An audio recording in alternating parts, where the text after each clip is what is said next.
Gestão. Artigo 18. É instituído o Conselho Deliberativo do Fundo de Amparo ao Trabalhador, CODEFAT, composto por representação de trabalhadores, empregadores e órgãos e entidades governamentais na forma estabelecida pelo Poder Executivo. Parágrafo 3º. Os representantes dos trabalhadores serão indicados pelas centrais sindicais e confederações de trabalhadores e os representantes dos empregadores pelas respectivas confederações. Parágrafo 4º. Compete ao Ministro do Trabalho a nomeação dos membros do CODEFAT. Parágrafo 6º.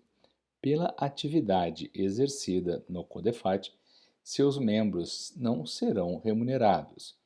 Artigo 19. Compete ao CODEFAT gerir o FAT e deliberar sobre as seguintes matérias. Inciso 2. Aprovar e acompanhar a execução do Plano de Trabalho Anual, do Programa de Seguro-Desemprego e do Abono Salarial e os respectivos orçamentos. Inciso 3. Deliberar sobre a prestação de conta e os relatórios de execução orçamentária e financeira do FAT. Inciso 4. Elaborar a proposta orçamentária do FAT, bem como suas alterações. Inciso 5. Propor o aperfeiçoamento da legislação relativa ao seguro-desemprego e ao abono salarial, e regulamentar os dispositivos desta lei no âmbito de sua competência. Inciso 6. Decidir sobre sua própria organização, elaborando seu regimento interno. Inciso 7. Analisar relatórios do agente aplicador quanto à forma, prazo e natureza dos investimentos realizados. Inciso 8. Fiscalizar a administração do fundo, podendo solicitar informações sobre contratos celebrados ou em vias de celebração e quaisquer outros atos. Inciso 9. Definir indexadores sucedâneos, no caso de extinção ou alteração daqueles referidos nesta lei. Inciso 10. Baixar instruções necessárias à devolução de parcelas do benefício do seguro-desemprego indevidamente recebidas. Inciso 11. Propor alteração das alíquotas referentes às contribuições a que alude o artigo 239 da Constituição Federal, com vistas a assegurar a viabilidade econômico-financeira do FAT. Inciso 14. Fixar prazos para processamento e envio ao trabalhador da requisição do benefício do seguro-desemprego em função das possibilidades técnicas existentes, estabelecendo-se como objetivo o prazo de 30 dias. Inciso 17. Deliberar sobre assuntos do interesse do FAT. Artigo 19-A. O CODEFAT poderá priorizar projetos das entidades integrantes do Sistema Nacional de Atendimento Socioeducativo, SINASE, desde que, inciso 1, o ente federativo de vinculação da entidade que solicita o recurso possua o respectivo plano de atendimento socioeducativo aprovado. Inciso 2. As entidades governamentais e não governamentais integrantes do SINASE que solicitem recursos tenham se submetido à avaliação nacional do atendimento socioeducativo. Artigo 20.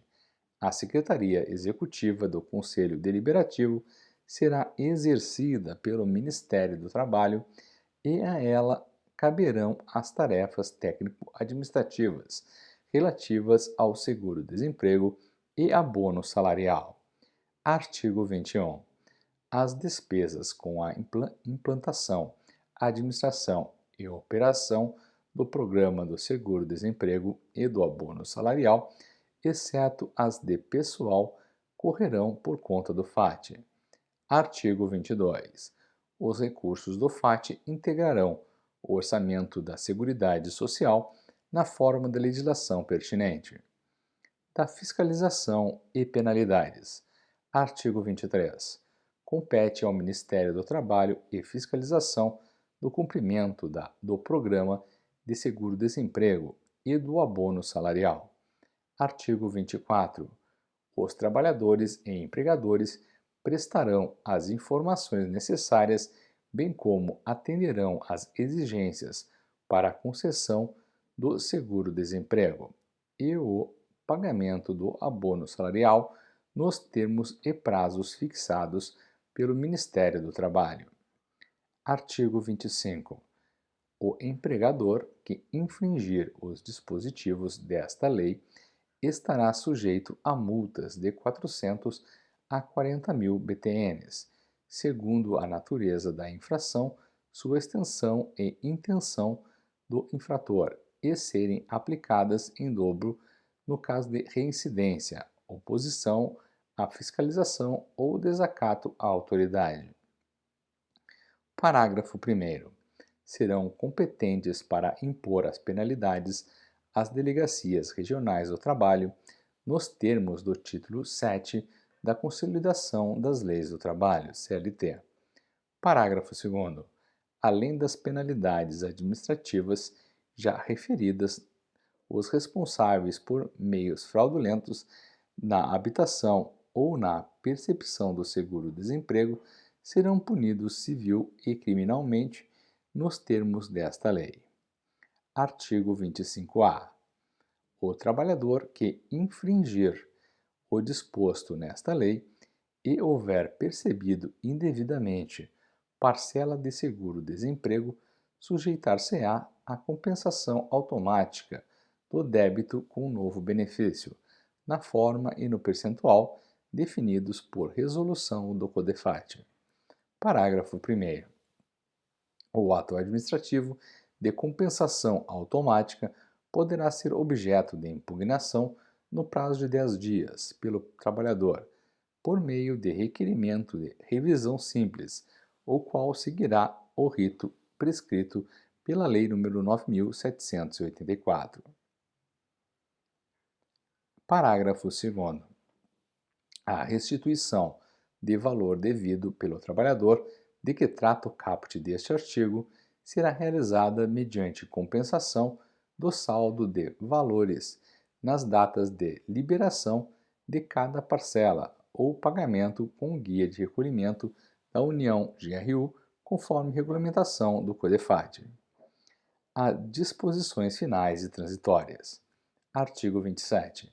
A primeira investidura do CODEFAT dar-se-á no prazo de 30 dias da publicação desta lei. Artigo 28.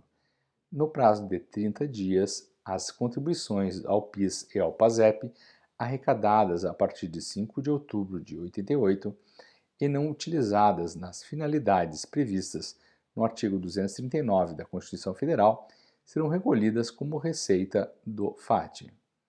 Artigo 30.